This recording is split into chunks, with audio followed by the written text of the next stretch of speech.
Big time fight coming up this weekend at featherweight, and this is one of my favorite ones on the card. We have this one pegged as a possible fight of the night between me and Hakeem Dawodu taking on Movsar Evloev. Movsar Evloev, former M1 Global Bantamweight champ, undefeated. Now, has he lost rounds in the UFC? Yeah. But who doesn't? And you look at the wins that he has so far in his young UFC career, coming in here beating Sungwoo Choi, beating Enrique Barzola, beating Mike Grundy, and then his last time out, getting the win on somewhat a short notice against Nick Lentz.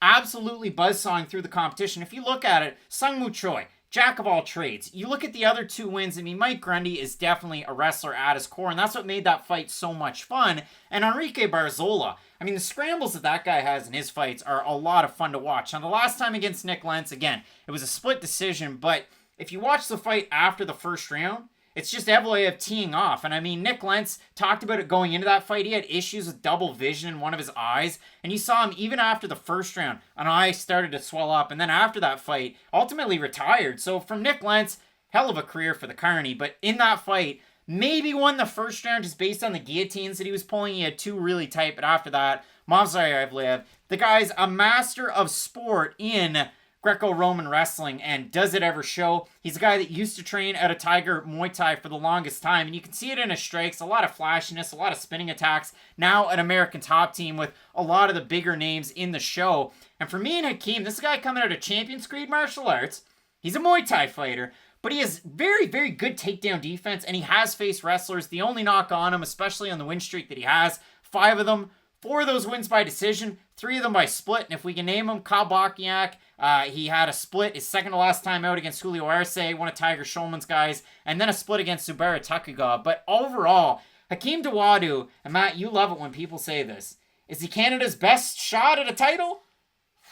If he is, then we're in some trouble. Because here's the thing, Hakeem Dawodu is a really good fighter, but he doesn't do any one thing so well that makes me think, oh wow, this guy's going to be in the top 5. His striking's good, but this is my problem. He's not a powerful striker for how hard he throws his strikes.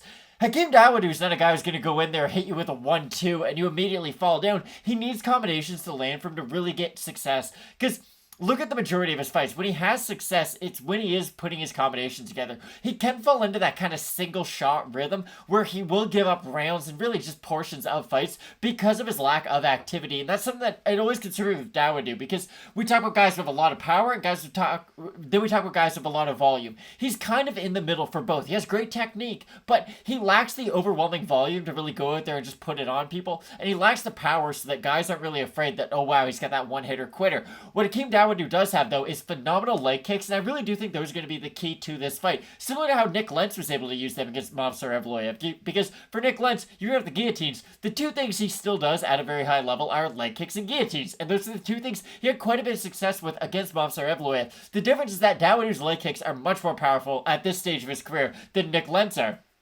The difference is that Dawodu doesn't really have a ground game that he can threaten off his back with in the same way that Lentz did. Movsar Evloev's not going to be worried about taking Hakeem Dawodu down whatsoever during this fight. He did have a little bit of concern going for the takedown, especially after those early sub-attempts from Lentz. He's not going to have any of that hesitation in this fight, and that's why I think, honestly, stylistically, this is one of the harder matchups really on the whole card for a fighter. Hakeem Dawodu's got his work cut out, because not only is he fighting a fighter who has this massive wrestling advantage over him, Movsar Evloev is going to be able to stand on the feet with Hakeem Dawodu and probably even win rounds that way too. I'm not saying that's going to be his best path to victory, don't get me wrong, but I do think he's a fighter who can go out there, get the takedown when he needs it, strike his way into the clinch when he has to. For Dawodu, I just don't know how he's going to keep Movsar Evloev at such a range so that he can catch him on his way in. Yeah, and I mean, if you look at it for me and Hakeem, he has one performance of the night win over Yoshinori Horii, a guy that was way too young in his career, right, and I wish he would come back to the UFC because he's really doing well outside of it. But since then, again, the fight against Arce gets one takedown, Tukhugov gets one takedown, Bochniak gets a couple, but overall, the takedown defense of Dawodu has held up 85% so far in his career. And again, he had that one stumbling block out of the gate coming out of World Series. He was a huge prospect, loses to the Scot in Danny Henry, but ultimately a great career so far for him. And again, this is a showcase fight for the division on two guys that have just knock down the door. And really, the winner of this fight is set up. And if you look at it for Hakeem Dawodu, it was kind of interesting because he was supposed to take on Shane Burgos back in January. There was a bit of a shoulder injury that forced Dawodu out. For Movsar Evloev, you look at it, he was booked to take on Nate Landwehr. He was booked at one point to take on Douglas Silva de Andrade. Like, there's been some names there in the past. This is a great opportunity for both guys. When we do look at the odds for this one, not all that close. Evloev opened a minus 280 favorite. He's about a minus 251 or thereabouts. Dawodu opened a plus 240. He's at a plus 199. If we have a look at the Tapology votes, not that bad. 991 of them so far. 72% Evloev with the majority. 88% going by decision. The 28% that have Dawodu. 69% by decision. You've seen that from Dawodu in his career. Maybe he's going to go out there all mean and such. Try and finish the fight.